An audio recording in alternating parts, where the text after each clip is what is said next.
Hello, everyone, and welcome to the Heartland Franchise Guy podcast. My name is Blake Martin, and I am the Heartland Franchise Guy. We are your one-stop shop for all things franchise education, advocacy, and learning in the Heartland area.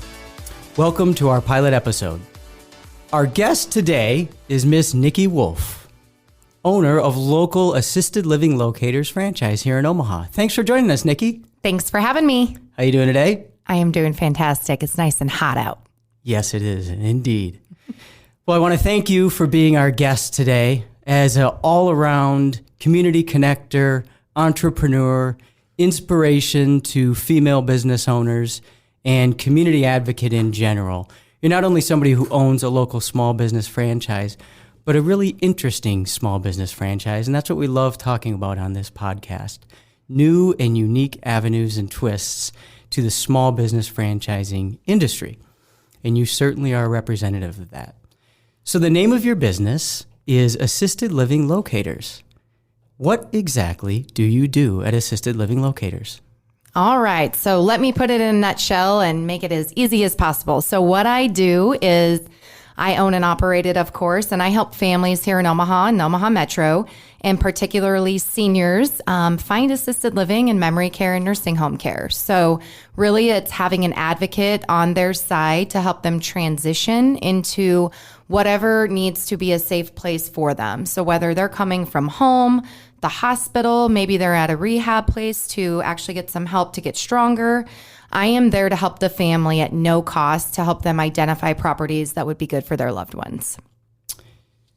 Very interesting. So what made you decide to do this? How did you pick this business? Yeah, so I worked with you as my franchise consultant, but really what made me choose Assisted Living Locators at the end of the day is I wanted to find something that I actually loved doing while able to make an income. So what I really wanted to do was give back. I wasn't really interested in having a lot of employees because I did look at some other opportunities that had employees and several employees involved that I would have to hire and train and maintain. And at the end of the day, I was able to help people kind of get back to my why because I've been through this with my own family. And it just was a good fit. And then obviously I went through all the due diligence with corporate office and other owners, and I took my sweet time doing that. But at the end of the day, it was a good fit for me and what I was looking for my future. You threw something in there that I want to go back to real quick. You said it fit with your why. Can you talk a little bit more about that? Yeah. So when I was looking for business opportunities, and you and I had several conversations about this, it's just figuring out what makes me tick, what's going to make me get up every day and not feel like I hate Mondays like I did for, 30-something years before I bought my franchise. And being able to run my own business and do the things that I want to do, but I really needed something to where I could give back, but I wasn't particularly looking to start a nonprofit because you kind of think give back nonprofit. Mm-hmm. And it's how can I do this, be a resource in our community, and feel that that's just something I needed in my personal search for buying a business was giving back. And so my why is being able to do that. And really my why is my family experience is why I do this and why I'm so close to this as I've, been through the ringer with my family and particularly my grandparents and helping them navigate some really hard situations. And it's very close to home for me now and in the past. And so knowing that we didn't have any support when we were getting discharged from the hospital and my grandma was having a lot of issues, I want to be that support for families because I didn't have it. So you it's can really very relate personal. to your customers. Yes, I can relate, and it's real, and it's happened to me. So yeah. That's very interesting. Thanks for sharing that. You bet.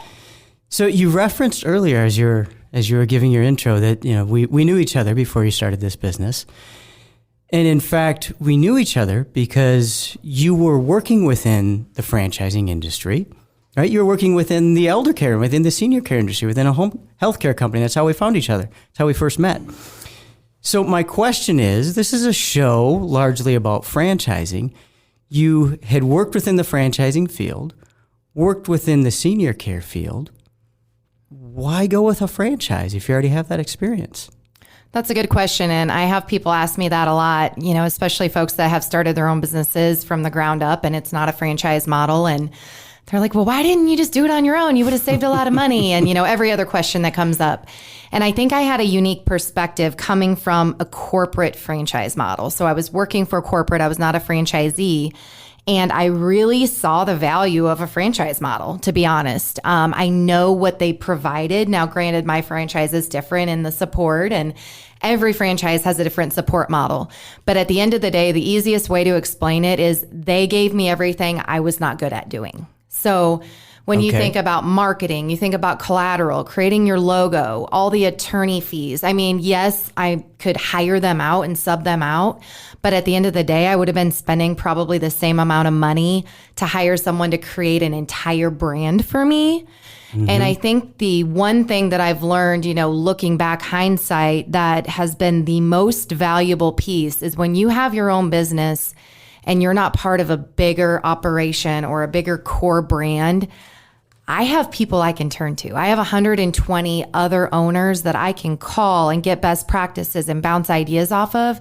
And that is honestly more valuable than almost anything, to be honest, is just having that core brand. Like, yes, you can have friends and mentors, but it is someone that knows what you do every single day and they know your brand. That is so valuable. So hope that answers your question. Yeah. That does. Thank you. Thank you. And, you bring up something. Let's not ignore the reality of where we are. We're recording this in the middle of the coronavirus pandemic, right? So I guess my follow-up question, it's really a two-part question because I want to know, how that's impacted your business and your customers or prospective customers. But also, when we think about what you were talking about in regards to working with the franchise company. So this has been a very challenging time for small business owners of every kind, whether they're in franchising or not in franchising, right? Whether it's their first time being a business owner or their 10th time. So my question would be, have you seen value or what have you been able to lean on, if anything, being part of a franchise system during this really challenging time? I would imagine that there's been some challenges for you personally and you've tripped a few times. I certainly have in running my own small business here. I've been through 4 or 5 recessions, and this one is different. So can you talk a little bit about that?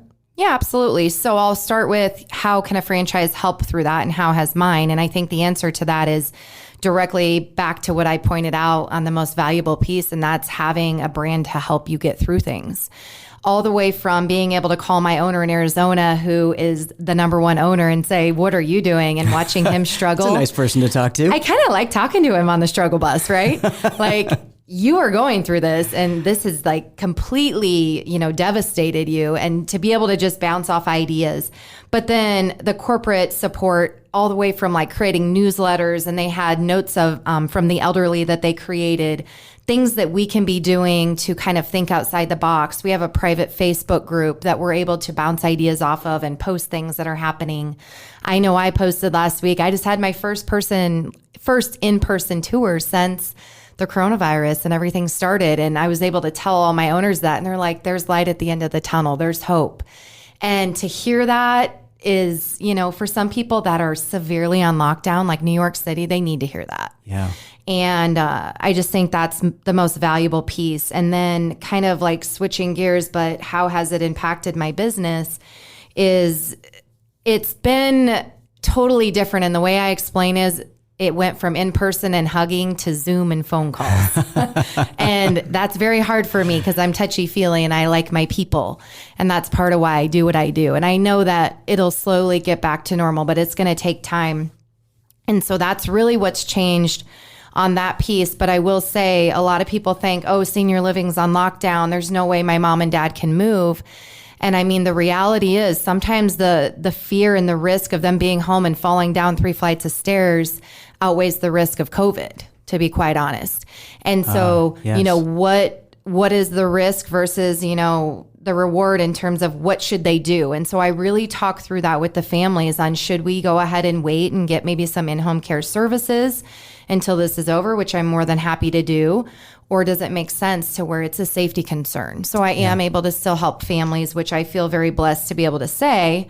And most places are able to accept move-ins right now, pending they don't have any active COVID and there's some protocols in place and it's very challenging. But so it's changed, but I'm still able to help and support families. So I feel fairly recession-proof, which is amazing to be able to say. That's a nice thing to be able to say right now, for sure. Yeah.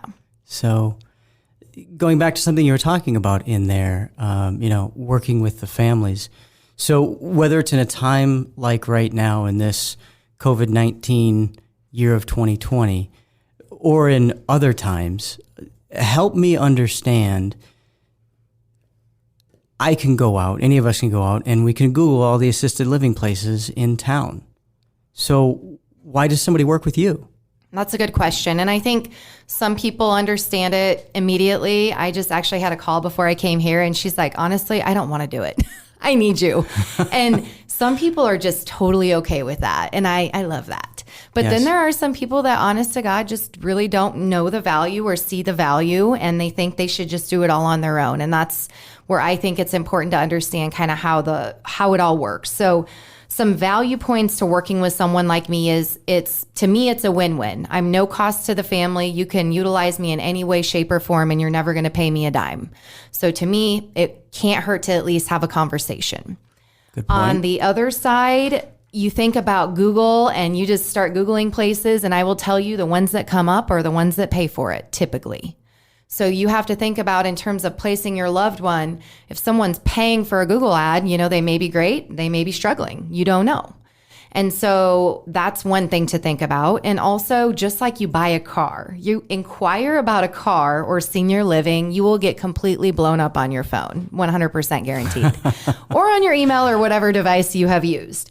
And so I always tell families, I am more than happy to be that point person so I can help support you and really kind of protect you, because at the end of the day, you're going through hell already and you don't want to have 17 people calling you in a day when you're in and out of the hospital or trying to figure out other things and they're bugging you about, do you want to move your mom into XYZ? So that's another one. And then really just kind of navigating the space. There's 100 properties here in Omaha, roughly. And if you think about it, I want to narrow it down to 2 or 3 or 4. And let's start there. That way you know who has an opening. Can it fit in my price range? Does my mom or dad eventually need Medicaid? That's a huge question that people typically can't find on Google.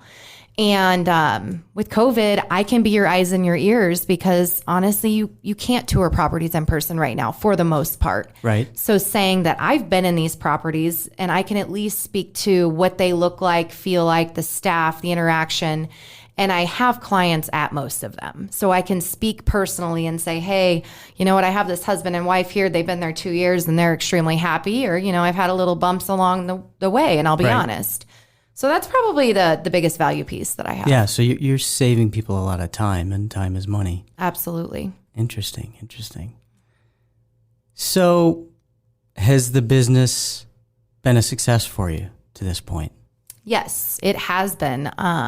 It's the best thing that I've ever done. And it was the hardest thing I ever did. I mean, just the decision to do it, the faith to dig in. I didn't have... I was kind of a non-traditional person coming into it. So I wasn't, severance package, independently wealthy, retiring with a huge, 401k, not married. I mean, it was just like everything working against me. And it was probably the best to have it that way because then I was able to really move in and know that failure wasn't an option, essentially. And I had to make it work. And that's the best thing that I could have ever set myself up for because I literally just had to grind. And like I said, best thing I ever did. Well, congratulations on that. Thank you. It's a good segue to a question that I wanted to make sure to ask you. So I would argue, at least compared to me, younger, single, female, what advice, standing where you are right now, what advice would you have for others who want to follow in your shoes, younger, single, female, aspiring entrepreneurs? What have you learned, maybe 1 or 2 things that you would suggest to them if they're thinking about getting into any small business, including a small business franchise? Yeah, so I think that There are several different things, but kind of to narrow it down is don't be afraid to take the risk. I think that everybody has in their head, I'm too young, I don't have enough money. And literally that's what I told myself, all the negative self-talk you could think of. I don't have $1 million to buy a franchise. You do not need $1 million to buy a franchise. And anybody, if they set their mind to it, can pretty much make it happen. So I think that's the first thing, is just knowing that it is a possibility. And finding someone to talk to, whether it be you, maybe they have a small business mentor, maybe they have a best friend that owns a business. Find someone that you can reach out to that you trust, that is going to be a cheerleader for you. Because I had a lot of naysayers, a lot of people that were like, I don't even understand what this is. And are you sure you can make a living at this? And you're going to get a lot of negativity, but you need to find out who your cheerleaders are, and just stick with them and try to find folks that own their own businesses, because I feel that they understand the struggle. They know that it's real, but the reward outweighs the risk. I mean, to have the flexibility and to be able to go to family events and take my grandma to a doctor's appointment, and I clean her house once a month while she gets her hair done. Like, I couldn't do any of that when I was working for corporate America. It would just been a shutdown. And so I think that's the biggest thing. And then just like I said before, is that you have to know that failure isn't an option, but you have to make yourself believe it. And I talk to people about that a lot in my franchise, because I get a lot of calls for people asking questions and things like that. And that's what I tell them. Like, you have to believe that failure is not an option, and you have to work so hard and have the activity. And I 100% believe you will never fail if you believe all of that and you work. I can certainly empathize with that, not just sympathize, but empathize. It is, when used properly, fear can be the ultimate motivator, can it? It's the fight or flight reflex. And if you choose to utilize that fear to motivate you and channel it in a way that motivates you to success rather than freezes you from taking action, it can be a powerful thing in your favor. Yep. So, and just basically, I told myself, there is no backup plan. If you continue to tell yourself you have one, you're probably going to use that backup plan. I won't tell your financial planner you said that, okay? Don't tell. Nikki Wulff of Assisted Living Locators, I could talk to you all day, but I want to thank you so much for being our guest today, for sharing openly with our listeners. I know that coronavirus has got to just be terrible for you because you are an extrovert. So I appreciate you sharing your goals, your aspirations, and your experiences in the franchising field. Thank you so much for being our guest today. Nikki Wulff with Assisted Living Locators. This is the Heartland Franchise Guy signing off for today. Thanks again for joining us.